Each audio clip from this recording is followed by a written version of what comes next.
Okay guys, eto na, isa pa episode. Maganda-ganda ng usapan natin together with Senator Ronald Llamas and Senador Mark Gamboa. Thank you very much. Welcome to our Shogun Council.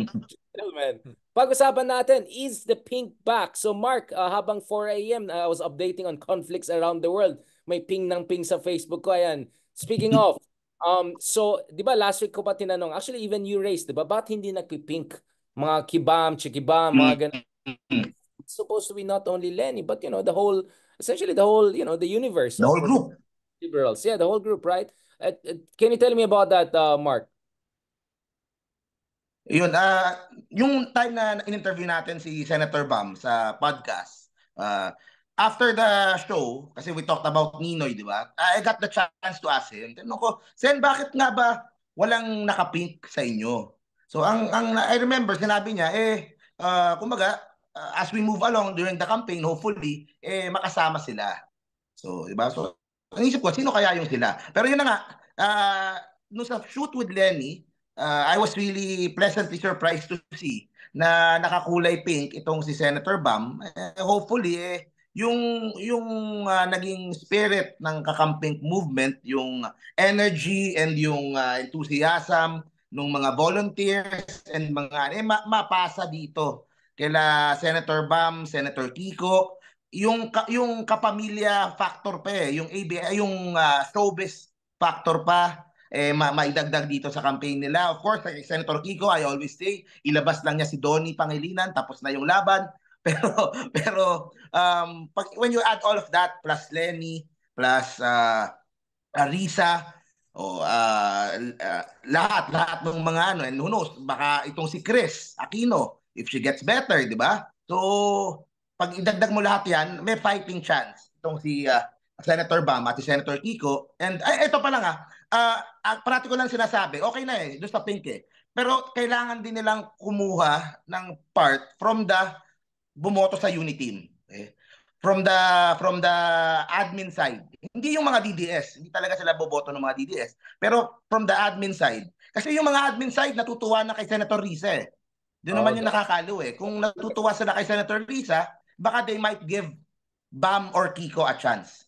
enemy of my enemies, my friend. Sir Ronald, ikaw, where do you see the pink movement going in other opposition groups? Pwede ba magkaroon ng, okay, sige, wala na yung grand coalition ni Trillanes, pero yung mga loyalists na sobrang galit sa mga DDS, do you think that some of them could be won over? The enemy of my enemies, my friend kind of thing?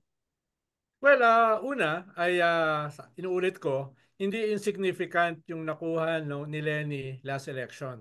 Especially yung quality ng volunteerism, ng mga participation sa mga rallies, etc. No? So hindi ang inuulit ko, ang problema ay kung yan sana ay na-harness, na-consolidate, no? Kahit hindi yung totality ng pink wave, just a part of the wave. Kung yan ay na-harness at nawasak yung unity team, it could have been much more significant now.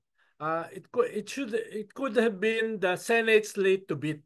No? Kung na-consolidate yan, lalo na nawasak yung unity team. No? Pero hindi nagawa. Ngayon, lagi nating sinasabi nitong past few months na sana ay kahit medyo nagka-problema doon sa pag-harness ng pink wave immediately after the 2022 election, ay baka meron pa namang natitira na dormant, no? Bagamat may mga na-frustrate, may mga na disenchanted, no? Merong mga nalungkot, may PTSD pa nga, no? Ay baka meron pang significant na natitira. Kaya ang suggestion natin, yung tatlong Maria ang mag-harness niyan.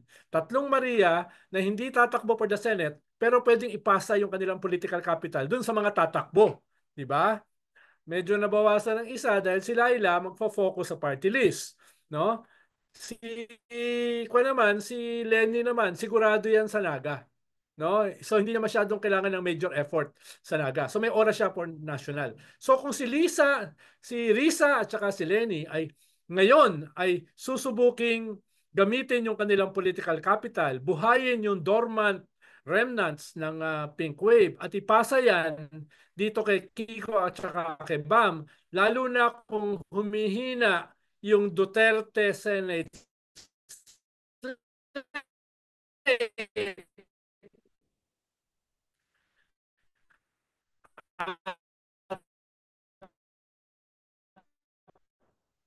part yung ganung klaseng formula, no? Yung ganung klaseng formula. So meron kang positive campaign, si Lenny at saka si Risa, nationwide, bit, si Kiko at saka si Bam. Tapos yung political capital nila itatransfer.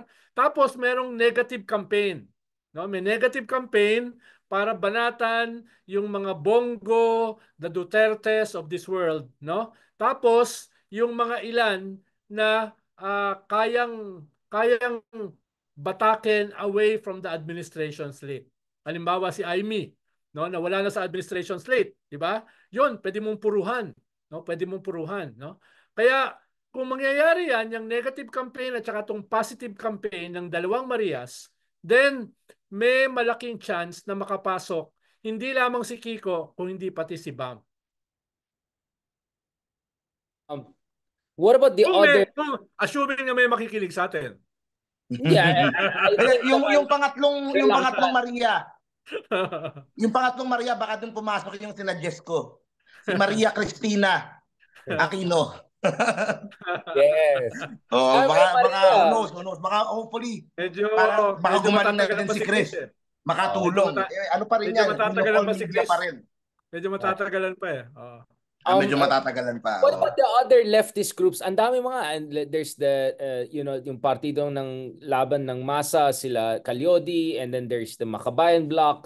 Hindi ba maka-confuse ng voters? And then andun pa yung pati nga si Luke, vlogger na yan, TikToker.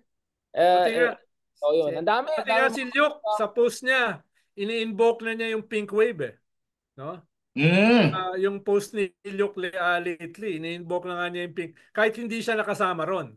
Dahil kalaban nila si Lenny eh. 'Di ba? Last elections. Pero kahit kalaban nila, ini-invoke na niya ngayon. Dahil nga ang tingin nila ay meron pa ring significance ito kahit hindi na maximize for the past 2 years after the election, no? Ako, I'm not too sure, no? Paano yung iba kasi may tanong ako sa Ronald. Yung iba kasi tapusin ko lang to, Mark, no? Iba kasi ini-invoke, meron tayong 15 to 16 million votes, no? Meron tayong 15 to 16 million votes. That is enough.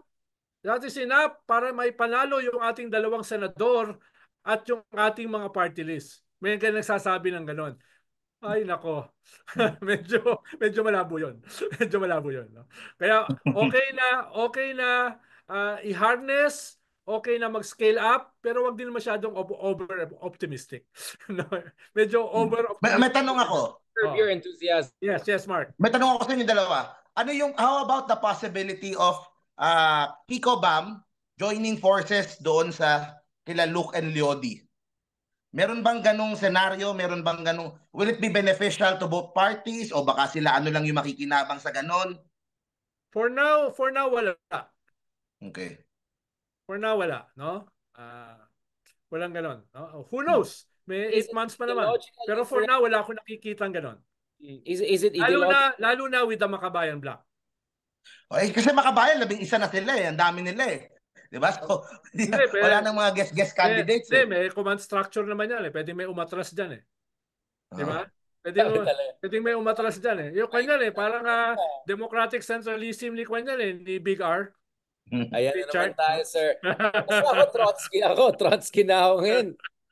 Ito si Ronald, mukhang yung mga ibang kaibigan natin dyan, medyo nasa war mode sila ngayon dahil nag-back and forth yung iba. I think, was it Renato or was it Teddy? Was it something like, essentially kami lang lumalaban sa lahat ng mga kasamaan, ganun, tuloy binalikan sila. Kay Villar, kay Digong, ayan na, nag-aaway-away na. Tapos yung iba, nag-whataboutism. Bakit yung Liberal Party, ganyan-ganyan? Sabi ko, well, trapo naman talaga. So, what is there to hindi naman nagpanggap ang Liberal Party na silang baka nakalimutan nila na two-party system nun.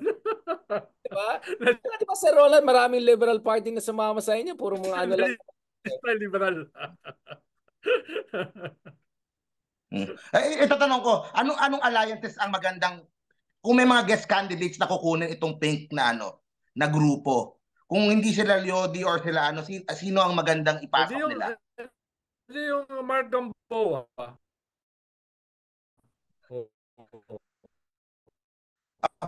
Pwede. Walang Ayun. baggage, di ba? So, yung mga dahilan para hindi makipagsama sa iba, baka dito, Juan, mas may dahil Baka ah, pwede. ayun lang, baka wag ka lang didikit kay Mocha at saka kay Banat Bay. Ingat ka, Mark. Baka makalitan din kami dahil sa'yo. Pahamak ka eh. Nung tumakbo ka, ang dami mga nag-shade. Yan ang kaibigan ni Ronald at si Hidarian, yung mga ganun. Ano kaya sasabihin ni Ronald at Hidarian dito? Baka makabawas kay Mark yun. Kaya actually, baka nga kami pa yung pabigat sa'yo, pare. Kaya, Lalo na, nakilala. lalo na yung mga pink na bumabatikos kay Richard. Oo, at saka yung mga Gen Z na trigger dahil na-praise ko si EJ Obiena. Ayan, talaga itong mundo na to puro na lang trigger lahat. Pero yung mga loyalist na support ko, yung yung mga solid north ko, papunta sa lahat, Mark. Joke lang. Ay, matitroll na naman ako. Thank you so much, gentlemen. Let's go to our last episode. I think we forgot to mention, we have a president called BBM. Maybe you want to talk about BBM a little bit. Parati si Marcos yung huling topic natin, no? Parang afterthought.